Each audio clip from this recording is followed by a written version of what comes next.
Timu ya Yanga imeendelea na mazoezi katika dimba la KMC jijini Dar es Salaam kujiandaa kwa ajili ya mzunguko wa pili wa ligi kuu ya NBC Tanzania Bara na michuano mbalimbali, huku wakijipanga kuhakikisha wanatetea walichokipata katika msimu uliopita. Mohamed Sikuzi anatupitisha kwenye taarifa hiyo. Ni mazungumzo maalum ya kikosi cha Yanga na waandishi wa habari, ambapo ZBC leo imefika hapa katika dimba la KMC na kuzungumza na uongozi wa Yanga, akiwemo kocha Pedro Goncalves pamoja na manager Walter Harrison, ambao wamezungumzia maandalizi ya timu kuelekea duru ya pili ya michuano mbalimbali ikiwemo ligi kuu ya NBC Tanzania Bara. Sure, we have expectations he will assist and help us is one more. Our team coach was not so bigger. We have a lot of functions to do, and we believe Abdi is the right person to assist us and help us on that jobs we have to do. Maandalizi ya kuelekea kwenye raundi ya pili yako vizuri, tunamshukuru Mungu. Kila kitu kinaendelea vizuri sasa hivi. Tulikuwa kwenye mapumziko mafupi ya break ya FIFA kwa mwezi wa 3. Wachezaji ambao walikuwa kwenye timu za taifa, nadhani mmeweza kuwaona wakiwa wanatuzitumikia timu za taifa, lakini wale ambao walikuwa hapa tulikuwa kwenye mapumziko mafupi na tumeanza ku regroup siku ya leo.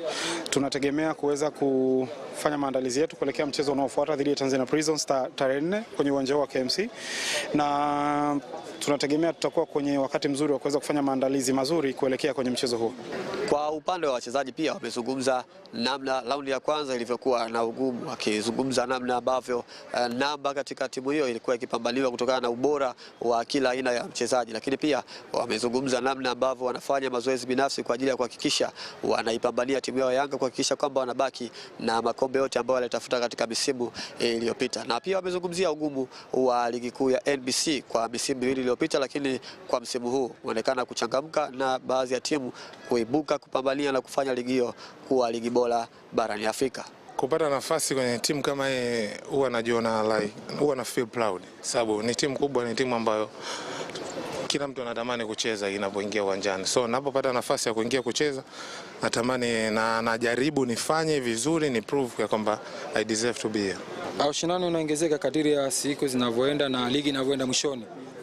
Ushindani unaongezeka kwa timu zote, nadhani na nyinyi nadhani mmekuwa washahidi, lakini sisi kama Young Africa nadhani malengo yetu yapo pale pale na tutaendelea kuwa bora, naamini inshallah. Ligi imechangamuka tukiangalia hizo miaka miwili iliyopita na mwaka huu kidogo timu zinaanza kuonyesha ubora zaidi. Kwa hiyo ligi imeendelea kuchangamka. Mara nyingi kuna hizi timu kama hii timu kubwa hivi, kila mechi lazima ushinde. Usiposhinda kwa namna fulani tu utakuwa disappointed, hata wewe mwenyewe kwa ndani, watu, mashabiki, watu wote kwa namna tu wapo disappointed. So ushindani namba upo kila sehemu. Kwa hiyo ushindani ndio unakufanya sasa kila siku uwe imara.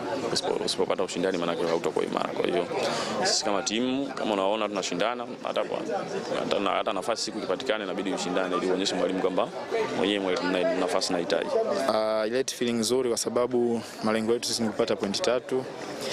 Japokuwa pia kupata sare ni sehemu ya football, kwa hiyo haitoleta katika hali nzuri. Natamani pia kupambania timu kupata matokeo mazuri. Et ça fait toujours plaisir de revoir encore. Na ajisikia vizuri, tunaendelea na maandalizi kuhakikisha tunafikia malengo ya club wa champions, na sio mimi pekee bali kila mmoja wetu anapambana kutimiza la deuxième partie du championnat, et c'est ça le plus important. Kikosi cha timu ya Yanga kimerejea mazoezini hapa katika dimba la KMC kuhakikisha kwamba wanatetea ubingwa waliopata katika misimu iliyopita, na kwa msimu huu akihakikisha wanapambania ikiwemo ligi kuu ya NBC Tanzania Bara. Kwa habari za michezo na burudani kutoka hapa dimba la KMC Kinondoni jijini Dar es Salaam, mimi ni Mohamed Sikuzi na hii ni ZBC. Sasa na Mohamed Sikuzi kwa taarifa yako hiyo. Kamati za vilabu vya michezo za Baraza